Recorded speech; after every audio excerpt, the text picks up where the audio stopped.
A historic park designated for restoration using voter-approved funds. But years have gone by and there's little to show for it.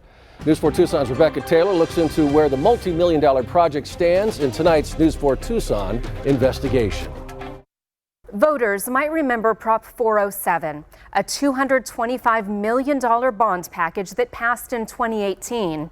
A big chunk of that money was dedicated to preserving Fort Lowell's history, but the project continues to stall. So it was crumbling, it was falling apart. Troy Van Zandt is a local historian. He's concerned about historic adobe structures surrounding Fort Lowell Park, which used to be an army post dating back to 1873. As you can see, a large portion of it's just fallen off right there. That's really not doing anything.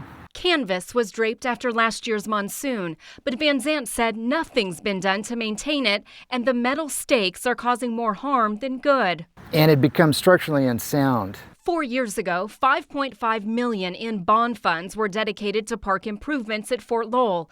But so far, only the pool and tennis courts have been completed. What about the remaining $3 million dedicated to historic preservation? Part of it is we have to be sensitive to this being a historic preservation zone and making sure that we are following the processes that the city has laid out. Jasmine Chan is program manager with the City of Tucson. Following our inquiries, she told us construction on the historically significant Fort Lowell Museum would start August 10th and take 90 days to complete to replace the adobe exterior, address drainage issues, and repair windows and doors. It's supposed to start this week, so we're very excited for that to be happening. A day after our interview, Chan said asbestos was found on the roof, delaying the project. No updated timeline has been given. Having said that, we are feeling like we're seeing the light at the end of the tunnel. We actually have some dates set for some programming in the fall. Amy Hartman-Gordon is executive director of the Presidio Museum. Her team will help get the Fort Lowell Museum open again to the public with new historical exhibits starting in October. So we will start by doing what we're calling pop-up programming. And that's because we don't want to rely on the building being open until we absolutely know. And that's just totally based on the maintenance situation. In addition to millions in voter-approved funds, the city received a $300,000 Arizona State Parks grant.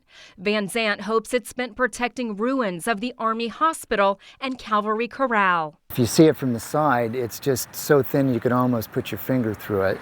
Gordon tells me that March is the 150th anniversary of the establishment of the fort. She's looking for docents and volunteers to work in the museum 3 days a week. If you have a story you'd like us to investigate, email us at investigators@kvoa.com or call our tip line at 520-955-4444. Rebecca Taylor, News 4 Tucson.